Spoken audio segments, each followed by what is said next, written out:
Good morning, distinguished guests, ladies and gentlemen. Welcome to join us at the Laureate Lecture of the 2022 Tom Prize in Sinology.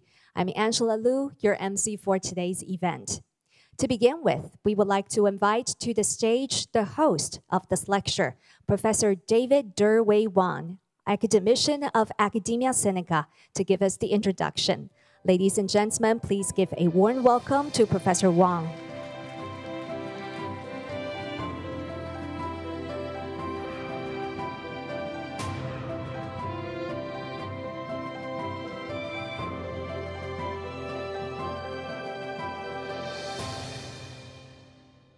Good morning, distinguished guests, ladies and gentlemen. My name is David Wang. I teach modern Chinese and comparative literature at Harvard University. This is a great honor and a pleasure for me to host the lecture to be given by Professor Dame Jessica Rawson, winner of the 2022 Tom Prize in Sinology. Please allow me to say a few words about the achievements of Professor Rawson. Professor Rawson is one of the most distinguished scholars in the studies of ancient China. A China that is unique, but a China that probably is not the one we used to know or we want to know. And this is a unique civilization only in the sense of a global transculturation. And Professor Rawson's scholarship has taken us to an immense territory and immense temporality through which China interacted with civilizations of other areas, regions, and even continents. In this sense, she has made an enormous contribution to our understanding of China in the past and China in the present. Professor Rawson is currently a professor in art history and archaeology at the University of Oxford. And she also is a winner of numerous recognitions in the world worldwide. And she is a member of the British Academy and also an honorary member of American Academy of Arts and Sciences. And in 1992, she renovated the Asian Gallery in British Museum. And also she serves as the first female warden at the Merton College of Oxford in 1994. There are many other credits, which I will not summarize at this point. And I would like to say a few more words about her contribution in her field of specialties. You could tell from this slide that Professor Rawson is an author of numerous books which point to different directions of archaeological and art historical studies of ancient China. As I mentioned just now, her contribution lies in her hands-on and very material-oriented research of the objects in ancient Chinese civilizations through different periods. Through her research, she has guided us to a world in which various ethnicities, cultures, and regions interacted with the environment, the ecological mutations in ancient times. So the factor of nature and the factor of humanity sort of merged and mixed with each other in her study to give us a truly dynamic understanding of how China has come out to what it is now over the past 3,000 years or even 4,000 years. And particularly, I'm very proud to be a reader of Professor Rawson's most recent book, Life and Afterlife in Ancient China. I'm even having a copy of the book here with myself, and I definitely would like to have Professor Rawson's autograph after today's lecture. And in this particular book, Professor Rawson introduces to us 12 tombs from 12 regions all over China. And through these excavations of the tombs, she has told us one story after another about not only how objects have been represented and produced in such a way to formalize a truly intriguing civilization in ancient times, but also how the civilization has been developing under the effect of ecological transformations. So this kind of sort of interdisciplinary study of Rawson's scholarship has truly illuminated the way we better understand China and the world. So today, we are going to listen to Professor Rawson's lecture on one of the highlights of her most recent scholarship. And the title of the lecture is Bronze Banqueting Vessels and the Golden Belts in the Landscape of Ancient China of Today. And this is a fascinating lecture, and I've had the pleasure to read the script and gone over these slides. And it really deals with how different cultures and how different natural environments interacted with each other and generating this facts of transculturation. And today we are focusing only two of such kind of a transculturation. On the one hand, how gold was introduced to China to become one of the most treasured symbols of Chinese culture. And yet, on the other hand, how this gold actually is to be understood as something from the outside, from the exteriority of our understanding of Chinese civilization. On the other hand, the bronze banqueting vessels that represent the other side of Professor Rawson's research of Chinese antiquity. And here, vessels are being taken up in relation to rituals, and particularly rituals related to the afterlife, the underlining, the underworld of the Chinese humanity. So on that point, she is going to develop a very, very unique, say, discovery of how China can be understood as a unique civilization as opposed to other civilizations worldwide. Now, without further ado, may I have the honor to invite Professor Rawson to give her lecture. Thank you.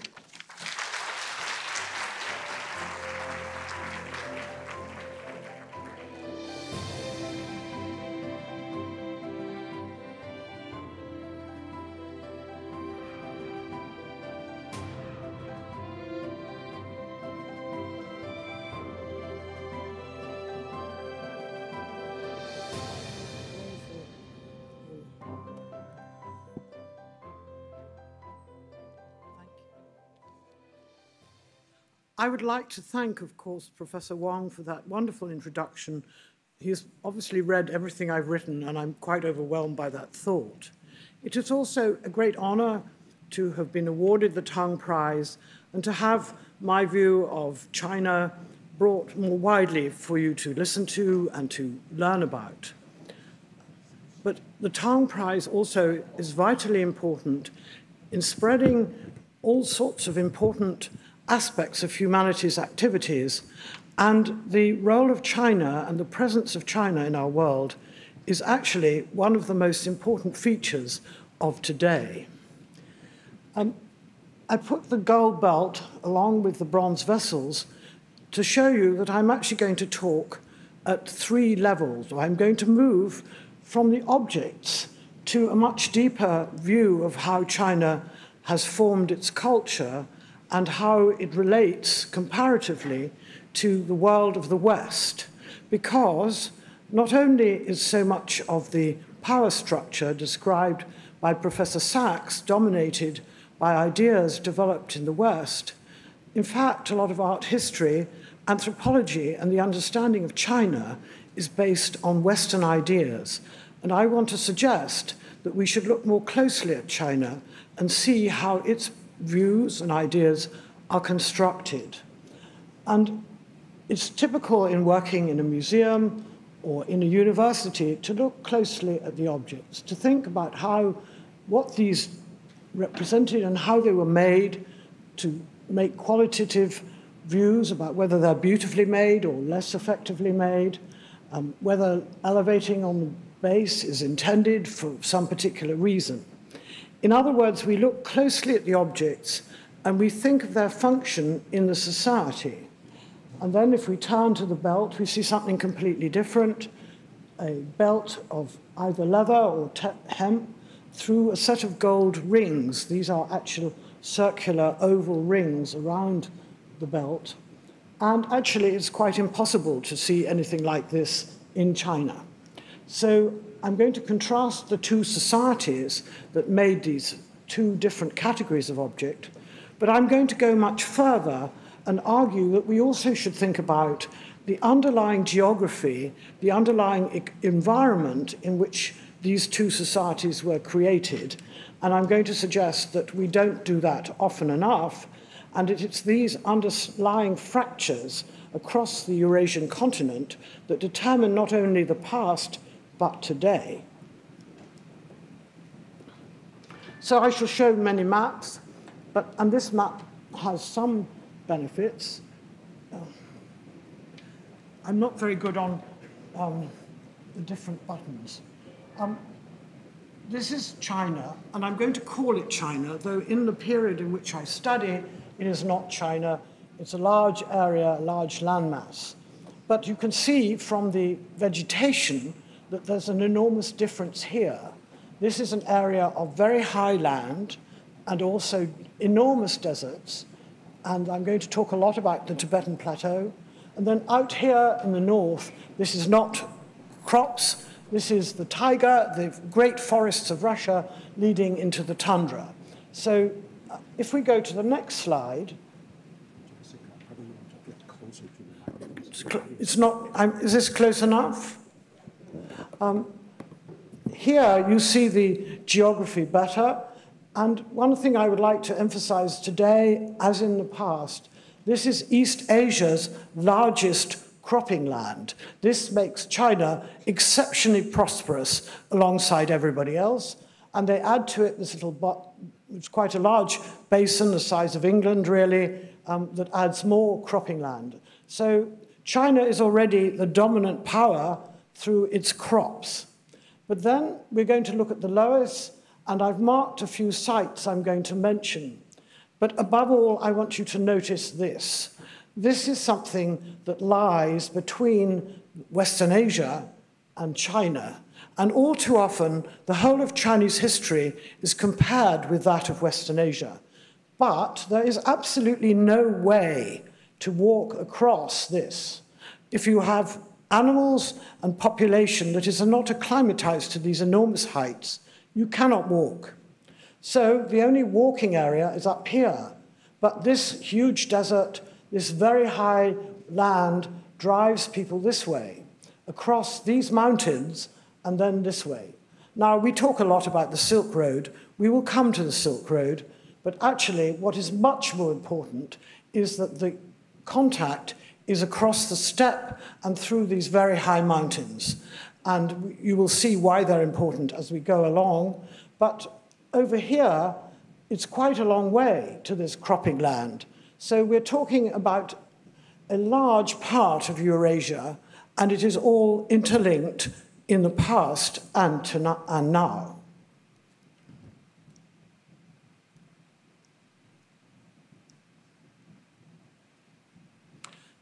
These are a few photographs showing the Great Plain, China's enormous plain.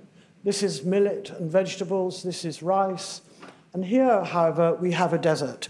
And there are many, many deserts included in the territory we today call China. And we also, this is quite a mild-looking mountain, but it's quite far north.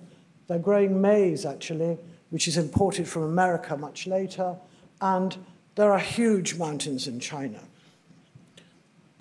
If we go back briefly, people often talk about the steppes, that China has this very high land. It steps down to this region and then down here. The great danger for this region is flooding. And even every year now, we still have enormous flooding. But if we go back to Tibet, I want to emphasize that it is not possible to cross. And in ancient times and today, you aren't going to take a big hike through it. This is the edge of Tibet on the eastern end. This is the view from Sichuan province. And this is the kind of landscape you encounter, but there are many different landscapes across this high plateau. It's about 4,000 to 5,000 meters high, when we would find 2,500 meters quite enough. So that 5,000 is much too much for daily life as we know it. Now, this has enormous impact on the relationship today between China and the West. And this is what lies behind my argument, that we must, in fact, pay attention to our everyday lives. And the everyday lives with which we are educated, brought up and educated, have an enormous impact on us, and that remains the case. And here you see the next fundamental ecological problem, that the two climates are quite different. On the west, you have the western winds from the Atlantic.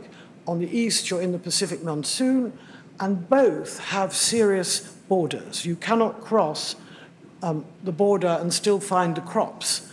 If you cross those lines, you're in a much wider steppe area or mountainous deserts, and there the livelihood is based on animals. And it's this basis on animals is absolutely fundamental. In the West, we're quite used to a double livelihood, if you like, of animals and crops. If you go to the Alps, you'll have more animals. If you go to lowland England, you might find crops. If you go, however, into the center of Eurasian continent, the livelihood is dependent on very, very large herds of animals and enormous mobility. Now, we talk about nomadism, but that's not the right word. These people are pastoralists who have defined regions in which they may herd their animals. And herding animals requires great skill. Breeding large numbers requires even more skill. And they are not taken in any large scale into this area here. This is too wet. It's too damp and too flooded and too marshy in early periods. So this area has a huge population because they're not competing for the ground with animals. And this is a completely different ecology from the one with which we're familiar in the West, and the mobility that animals confer on Western populations is missing in East Asia. So we should be quite clear that the mobility, which we call nomadism, it actually affects Europeans and Western Asian populations enormously and has done for centuries. And it has not affected China in the same way.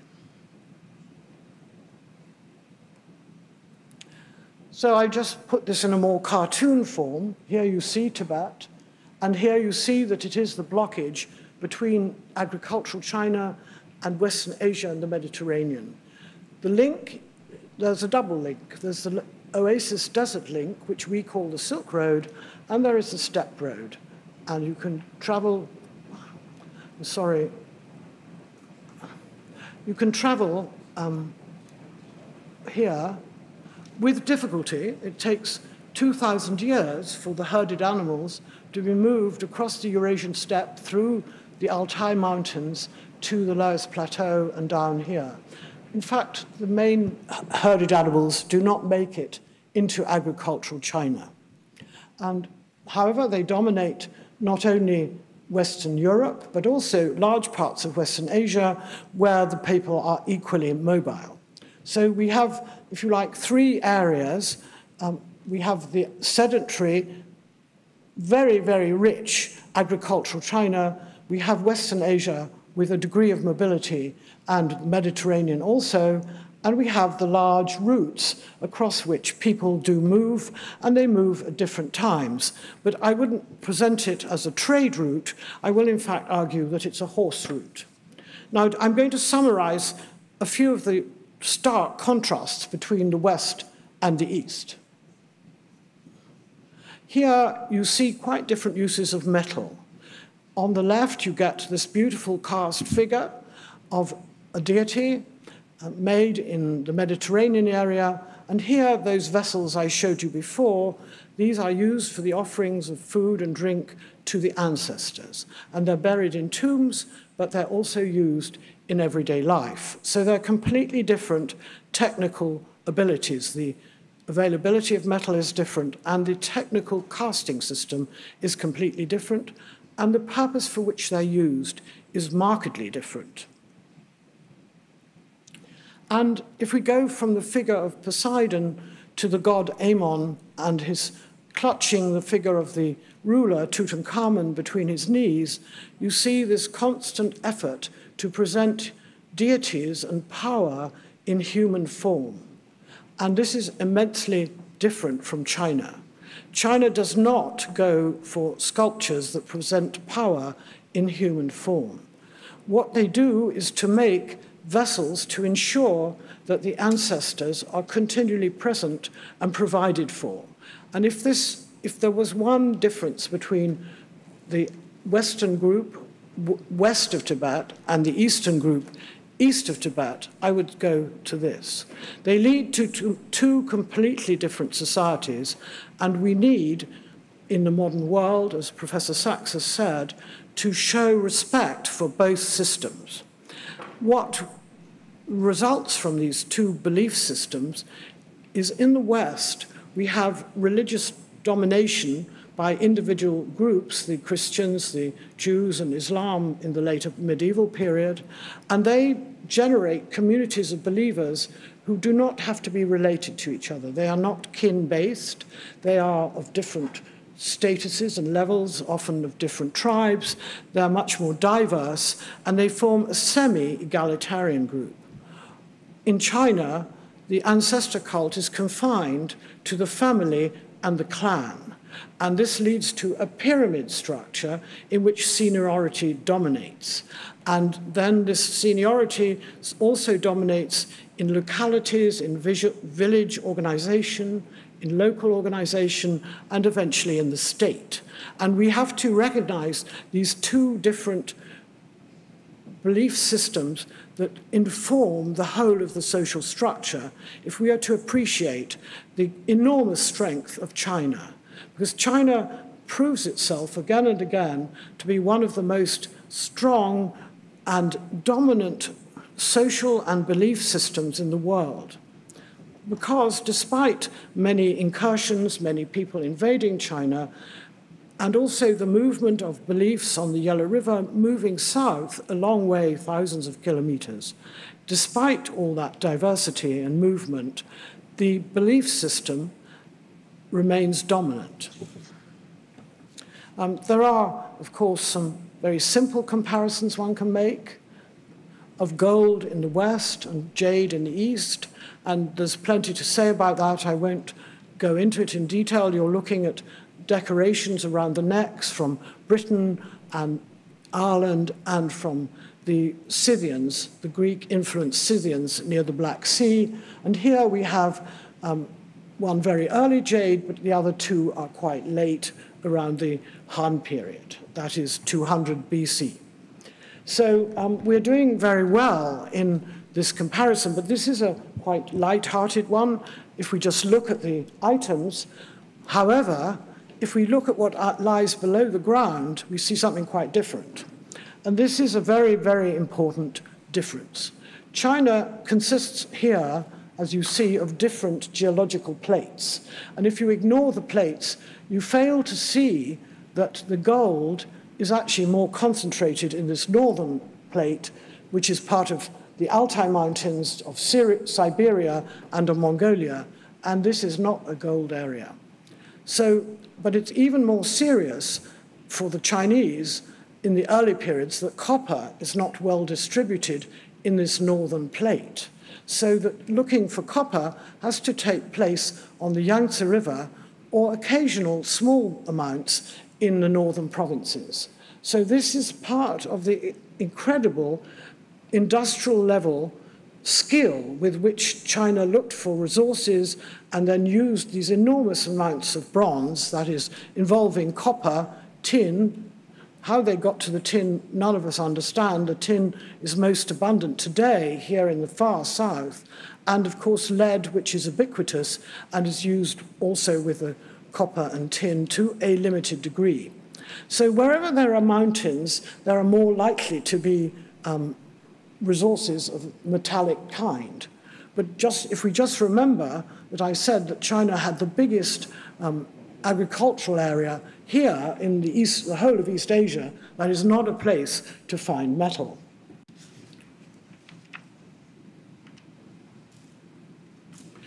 And I also want to stress that China is perhaps the most successful country in creating a language that can be understood universally.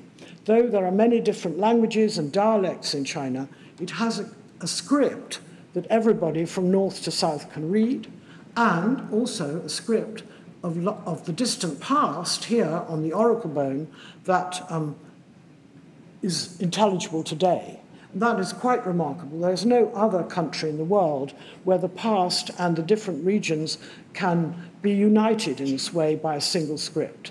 So that this gives China a, if you like, social political solidarity that is absent everywhere else.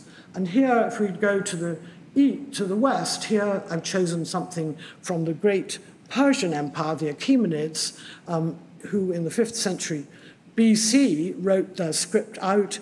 They used the same script, the cuneiform, but they wrote in Old Persian, Babylonian, and Elamite, and those are all pronounced in different ways, have different grammars, different associations, different social structures, and so we too, by using English and using the Phoenician-derived script, lead to enforcing a nation consciousness through the different languages in our different states.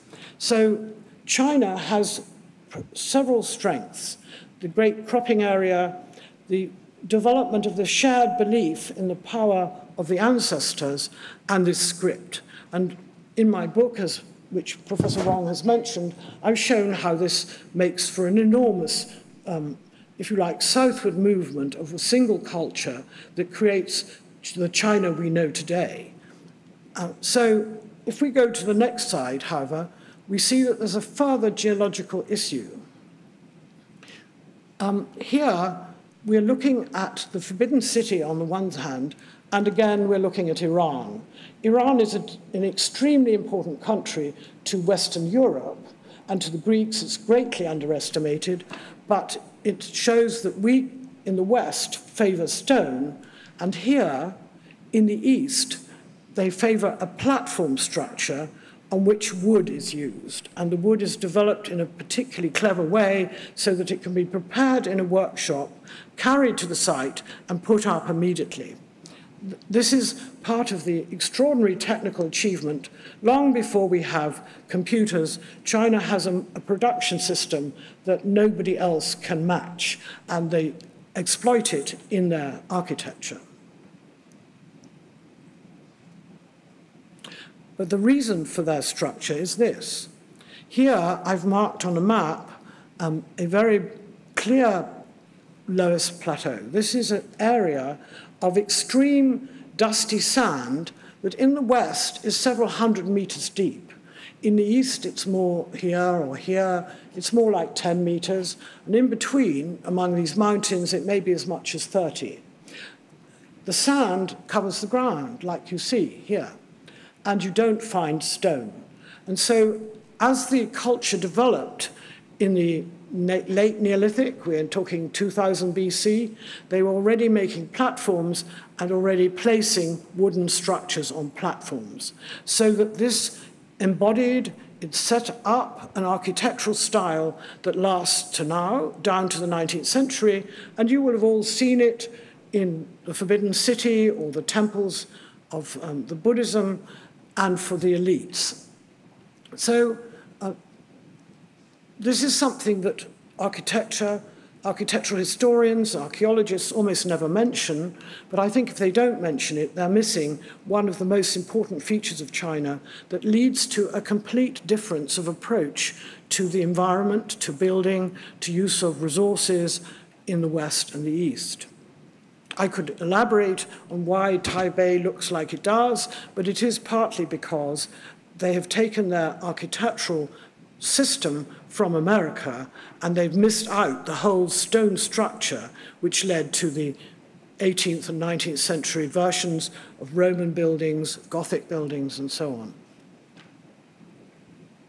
And here, a bit more on the Loess. I'm particularly fascinated by it. This is the Yellow River in the semi-north. It's not very far north. It goes completely yellow, as you can see. This is what the cropping land looks like.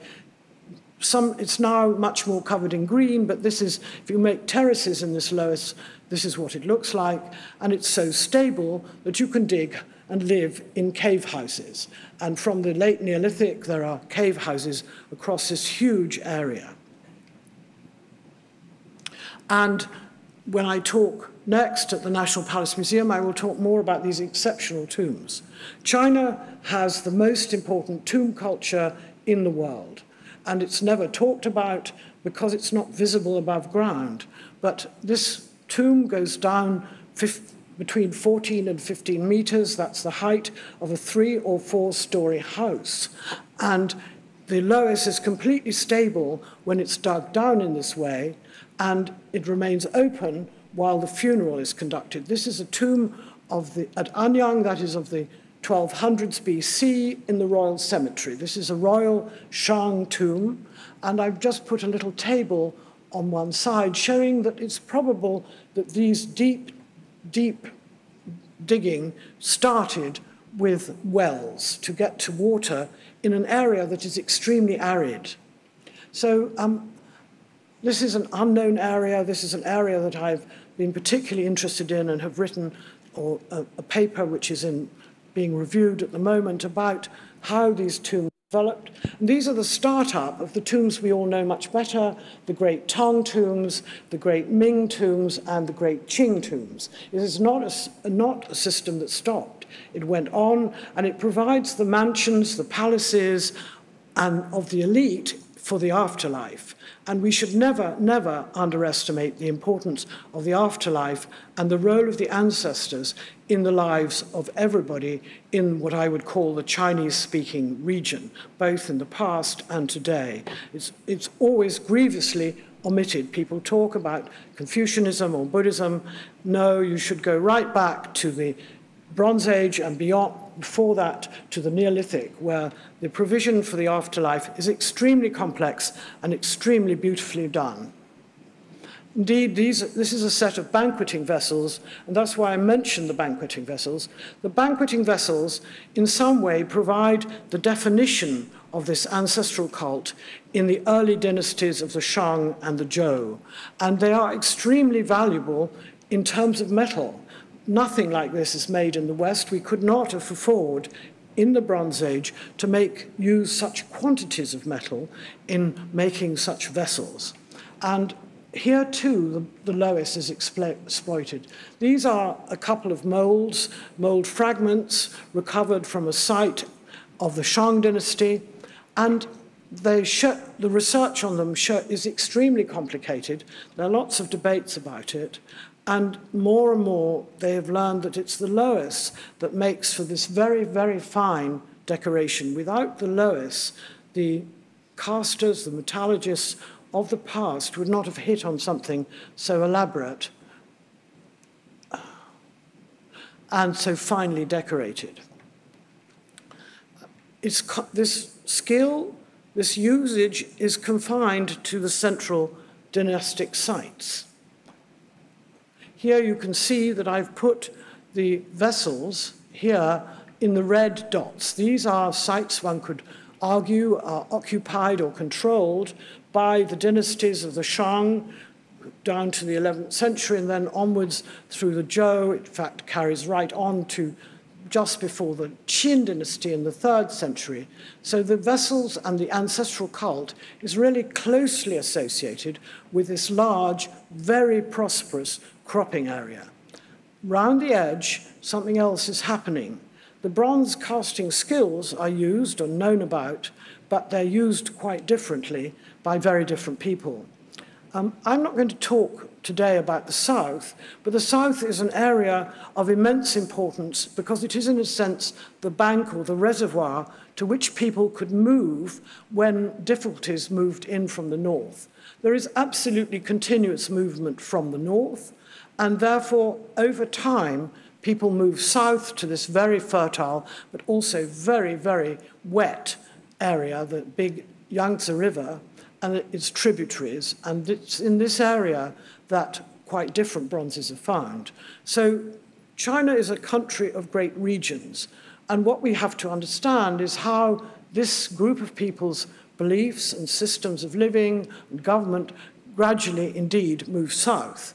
It has much less ability to move north outside the cropping area because this is not an area where large sedentary villages can be built. So, to sum up before I turn to the northern area, we've looked at quite a lot of, we've seen this area so far. This is where central China has been developing, and it is going to move south, and over time, this is the area where Europeans encountered China.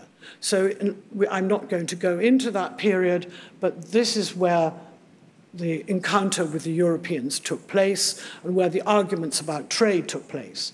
I'm now going to go to the fact that this is the area across which people moved. And it's the movement of these people and the society that they created here that we need to think about as part of the geopolitical structure of ancient China and of today. We cannot ignore the fact that this area is immensely important. China has these three boundaries. It has the Tibetan boundary, which they've incorporated because the rivers are so valuable. They have this northern boundary between today, what is China and Mongolia and the Soviet Union, or no, the Federal Russian Federation. And here they have a sea boundary, which leads them to the Pacific. And those remain, those were always the boundaries, and they remain the boundaries. And this is the same picture showing you the Tibetan plateau, and here we see the problem. Here we find a group of people who have large herds, almost no trees, no cabbages, no crops. They can grow a few crops underneath the tents.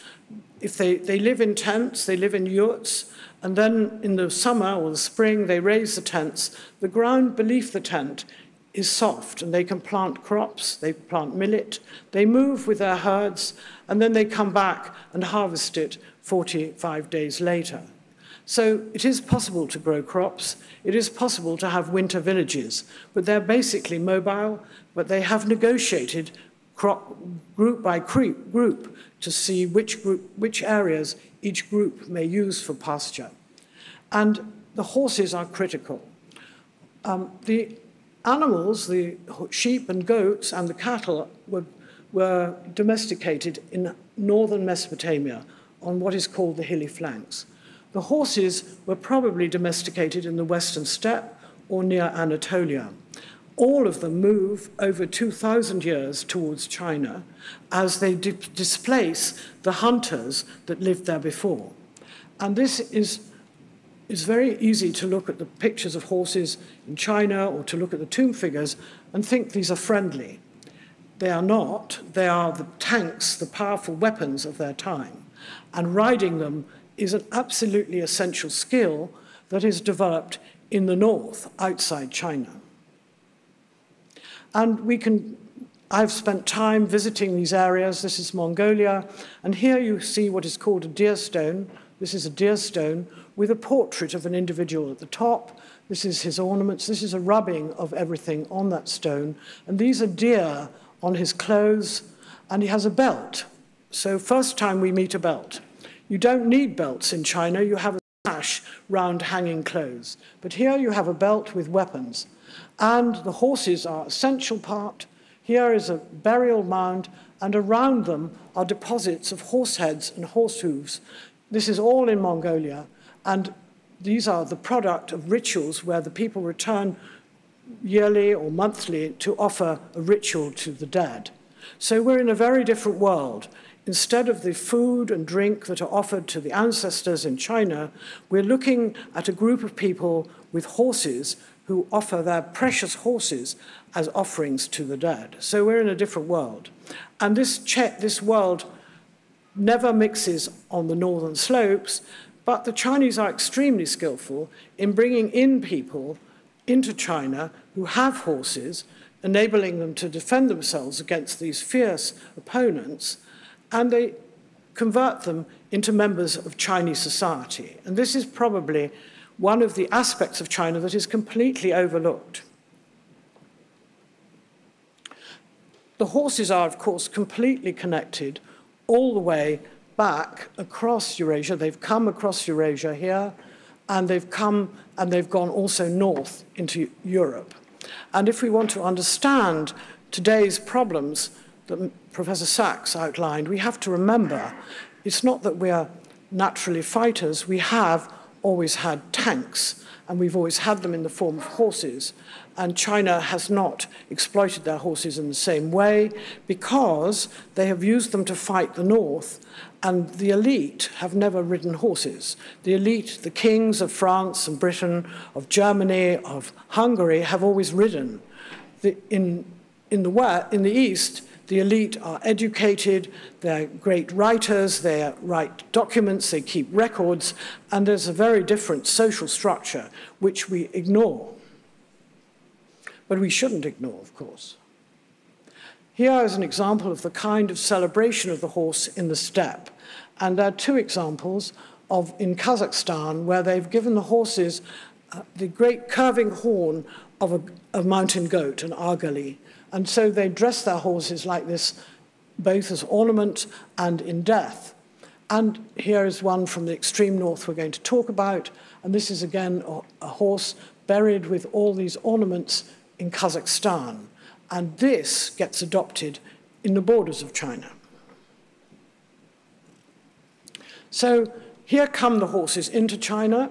They come as part of the chariot, and also here the manager of the horses of the chariot wears a belt, has deer on his rear, has a strange hairstyle. He might even be riding. This is a manager of a horse, but employed in China. So China has to bring in people, bring in the horses, and bring in the managers, and they bury both. But there's a problem for the horses here. The problem is this nutrition called selenium. This is the Se means selenium, it's a mineral, and it's very short supply across this area. This is a climatic and environmental problem, and this means that horses can be kept in Gansu province in the north of the Ordos region or here in Liaoning, but they cannot be well bred where the light blue is. And it's no good hoping to breed horses here. It's far too hot, far too humid, and far too marshy. So there is a problem with horses that remains down to today. And today, selenium is added to salt and other aspects of food in China to make sure that humans don't suffer from this, because otherwise they have what is called the Kashin-Beck disease. So this is showing you again the map question and the environment. And now if we turn to the gold, we see that it's in this northern area, which is the part of Mongolia. This is Mongolia is here, the Russian Federation is here. The gold is in this area in particular. This is the Altai, and Altai is the word for gold in Mongolian. So I'm just going to show you one major site in Russia. This is north of Mongolia. It's called Arjan, and almost nobody, when I talk to a classicist in Britain, knows about Arjan, but it is the most important site where gold is used and people rode horses for the first time, probably from the 9th century BC. And this is an absolutely central site, as important as Tutankhamun, as important as Anyang in China, and it has, as you can see, a whole row of burials. These are the tombs of the local lords, and their clothes are covered in gold, and they carry a gold quiver and neck ornaments. This is a man and his spouse. And The Tuva Republic is hard to get at, and the objects from this tomb are mainly in the Tuva Republic, but it is absolutely renowned across the whole of Russia and those of us who work on the relationship between the North and China. This is the man himself in a reconstruction wearing his belt, and people who wear belts are northerners. They ride and they have their weapons hanging from their belts. So if you see a belt in China, you're looking at a northerner. Here is his belt, here's his dagger, these are the horses that are on his cap, and these are the panthers that are on his clothes. So it's a whole glitter. This man is immensely wealthy, he's immensely powerful, he's got a great series of clans who offer him support, and through the herding system, and the enormous number of animals in his herds will be very important. And this comes to the borders of China. So I've shown you up here Ajan, and here Ajan is in relation to the main part of China, and now we're going to look at Yuhuangmiao, which is here, and this is the mountains on the edge of Beijing, north of Beijing. This is the Yan Mountains, and people who write saying it's easy to walk into China are wrong. It is not easy to walk into China, and there are these huge mountains, and this is where, to defend Beijing, they built part of the Great Wall.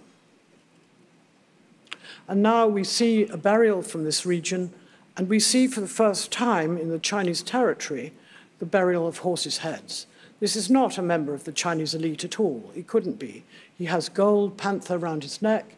He has a belt hook in an animal style. He has boars on his clothes. These are all little bronzes here, all little bronze animals like the man had in gold. And he has steppe weapons. Here, a dagger and a knife. And this is the man I showed you before. He has this dagger and knife, and the man at Yuhuangmiao on the edge of Beijing has a dagger and a knife, and they share the same form of belt. So this is the actual belt, reconstructed. This is an example from this belt, and this is an example from the belt near Beijing. So these people near Beijing have moved across the steppe towards China. And this is an absolutely essential part of the dialogue that is going on between China and its neighbors for centuries. And it brings important technologies into China, the herding of animals, the creation of iron in particular, because the dagger is of iron, the use of horses, of course, and in due course, many other kinds of technology, including inlaid weapons and dairy products, the lot. And I'm now showing you a second example of this trend of the people in the north moving quite a long way into what we today call China. This is Gansu province. Here is a different place. We're here right in the west. This is the edge of the Great Wall. In the west, we've been up here. Now we're here. This whole area is enduring, suffering, as the Chinese would say, from intrusions. But it's the power of these people in the Altai Mountains, their gold and their huge hordes, that is making this movement possible. So it is not a Silk Route, it's a horse empire that is moving towards a hugely rich, settled empire, and they interact continuously. So this is the man in that area, is one of the people buried in the cemetery near at Majiayuan. And here he has, you can see, he has 3 belts. This is the sort of belt this kind of man had in this area. We're talking quite late, the 4th, 3rd century BC.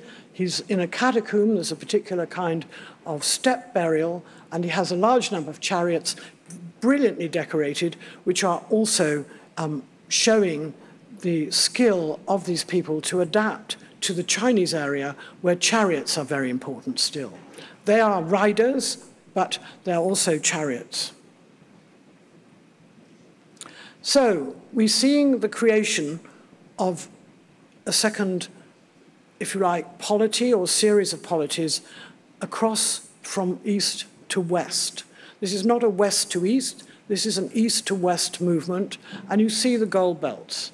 These are plaques from a gold belt put together by someone who is one of my students who's worked particularly on the technology of the belt, of how these different gold decorations are made, but they're part of the belts, really. And they go from Arjan, they come this way, and from Arjan here, they go west. And so most people in the West will think of the Scythians, of Ukraine, of Crimea. But we should remember that these are the strongest and most important groups of the, if you like, the possible opponents of China, but also one of the sources of technology, of interaction, of people, and of animals. And this shows you their weapons. And again, you see the same thing, similar technologies, similar decoration. This is from Marjayuan. This is actually later, but in a totally steppe style. Here's Arjan, and we're moving west towards the Black Sea. So this whole area is linked together by people who share a particular way of life. And I think that's a very important feature, that we in the West are only too familiar with these people. They are the Huns who invaded Rome. They're the German groups who invaded the whole of Northern Europe.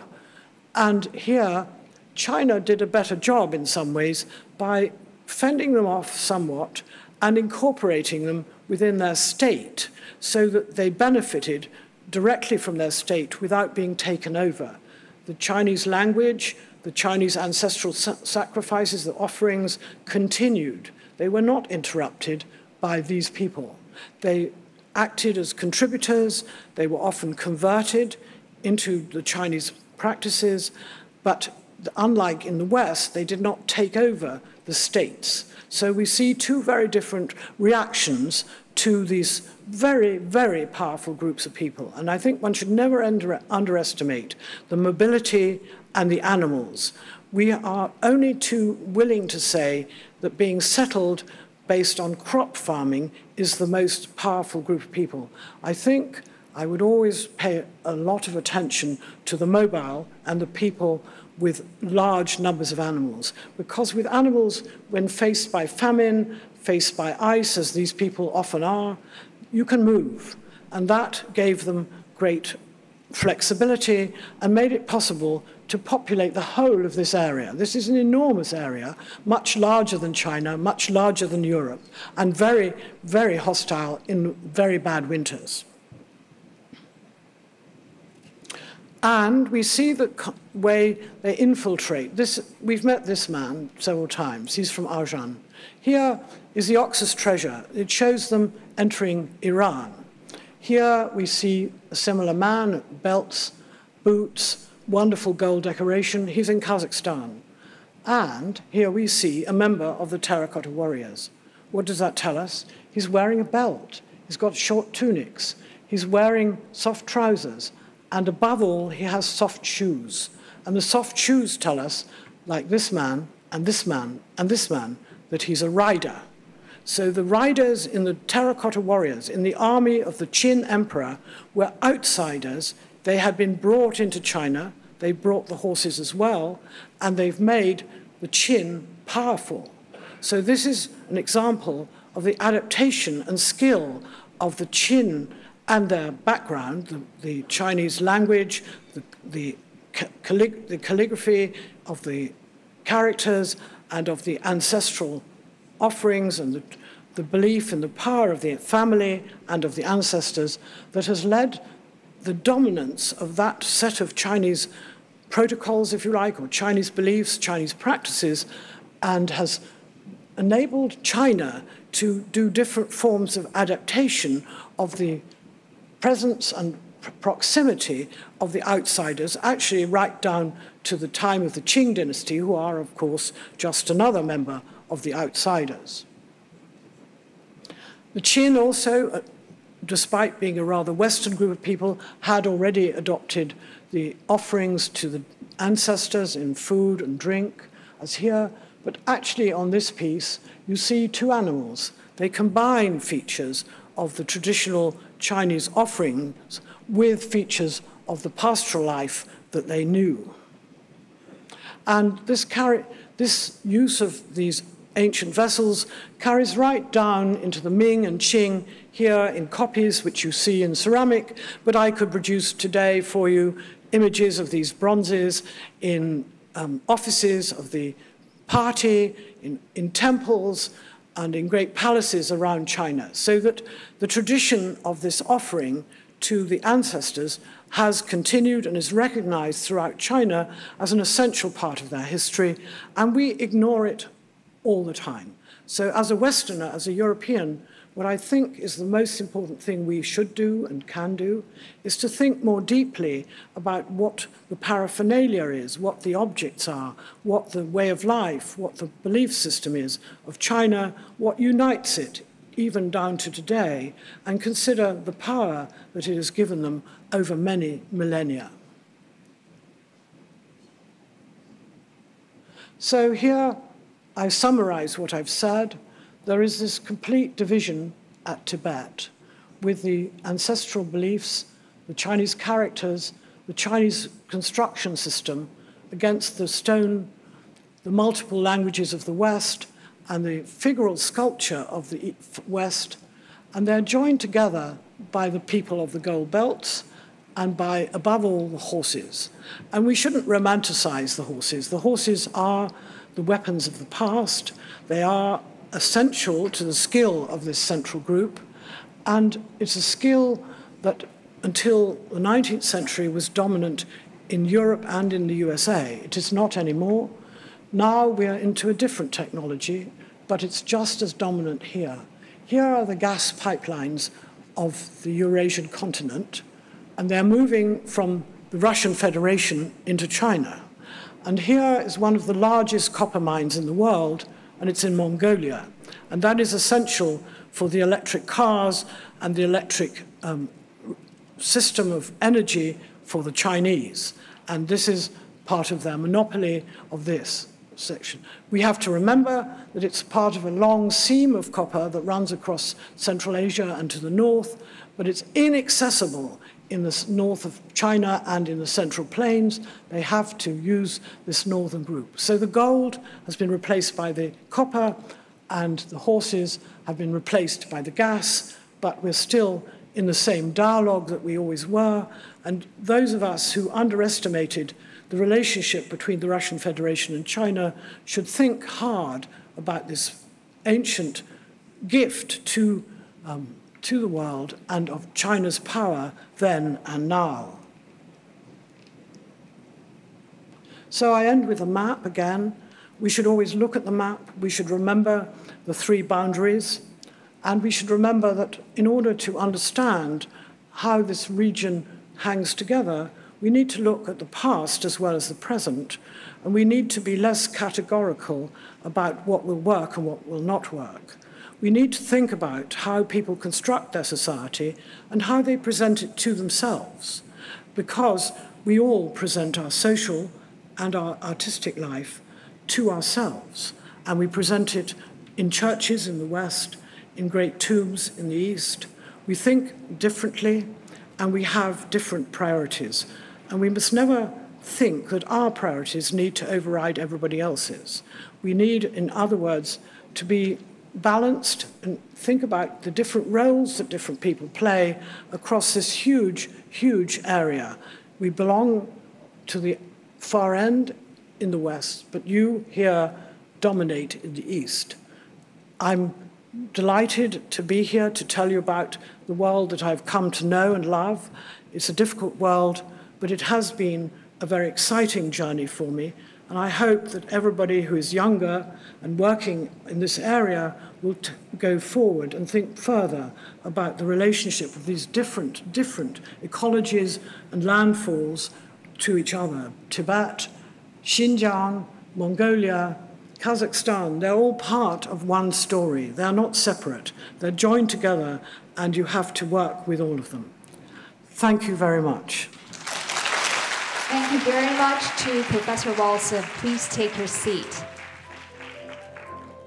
Thank you. And now we would like to invite back to the stage Professor Wang to give us the conclusion.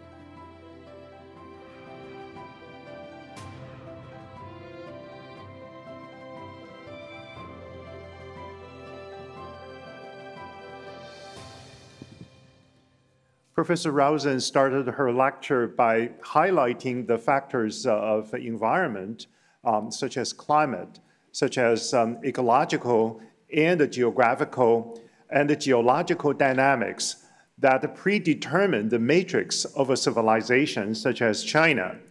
She then moved on to talk about the human factor which enact or enable the possibility of contact and communication between people of different continents, regions, areas, and cultures and civilizations.